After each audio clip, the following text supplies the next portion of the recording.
I need something times something is 36. Something plus something is positive 9. Sorry, negative 36. So if I need two things multiplied together to give me a negative, then one has to be negative and one has to be positive. So 6 times 6 is 36, but 6 and 6 isn't going to give me 9. What else? 4 and 9 is 36, but that's not going to get me 9. 3 and 12, right? 3 and 12. All right, so let's do 12 and 3, 12 and 3. So one of these has to be negative and one of these has to be positive. So I know that 12 times 3 is 36, and I know that 12 minus 3 is 9.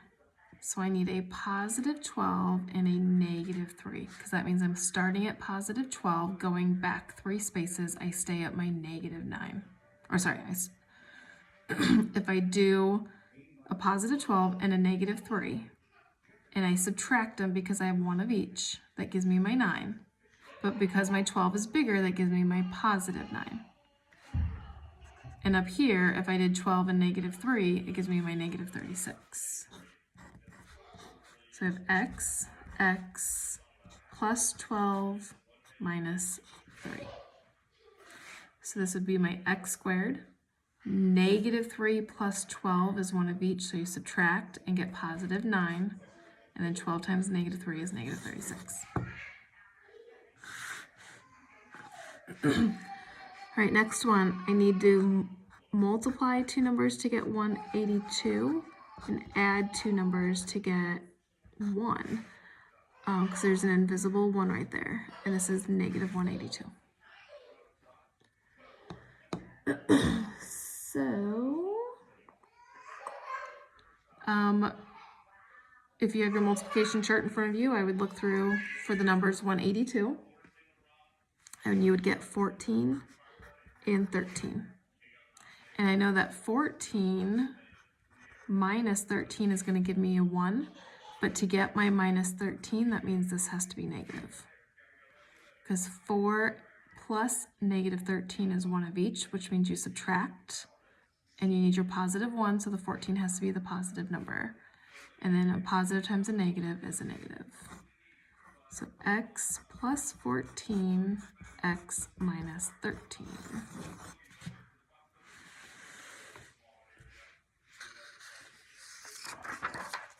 Okay, 2 more of those. I need two numbers multiplied to get 42, negative 42. That also is going to give me negative 1, because that would be a negative 1. Well, 6 times 7 is 42, and then 6 minus 7 is negative 1. Because if I have 6 and a negative 7, and it's addition here, that means I have one of each, I subtract. 7 minus 6 is 1. The 7 is bigger and it's negative, so it's negative 1. Okay, and then that helps up here to get my negative 42. So x plus 6 and x minus 7. It's all about placement of your positives and your negatives to make it work. And if you're not sure, then do the FOIL method to see if it works out. And if not, then you're going to have to rotate some numbers or rotate some signs. Okay. I need something times something is negative 250. And something plus something is negative 15.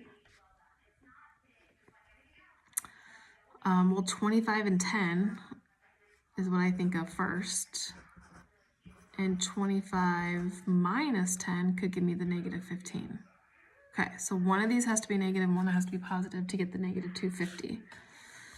So I need negative 15 this time. So if I need negative 15, if I made this one the negative and I subtracted these two, your answer would be positive because 25 is bigger.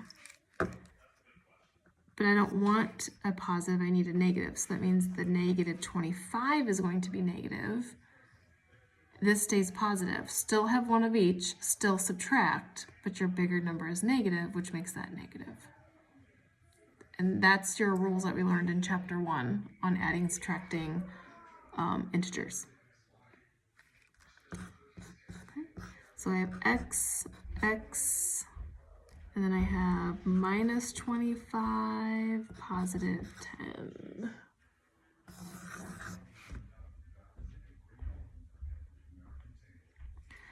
Okay, you might also stumble across some that are actually perfect square trinomials. What that means is the two numbers that you multiply together will be the same exact number. So what do I multiply together to get 25? 5 and 5. What do I add together to get 10? 5 and 5. So that means if it was x plus 5, x plus 5, because they are the same binomial, do x plus 5 squared as your final answer.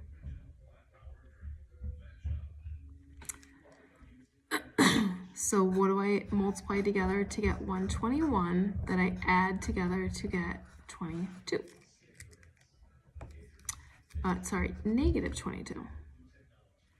So that would be 11 times 11 is 121, and 11 and 11 is 22, but because I need a negative 22, these all have to be negative, and my negative times my negative is my positive 121. So that means I have x minus 11,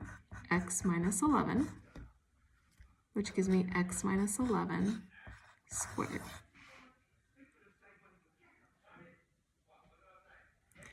If you come out with if you are working on a trinomial and you cannot get it to factor out, your answer is the word prime. I can't remember if I have that in your, I don't think I have one in your homework. So just know for the future, if you can't factor something out, the answer is prime.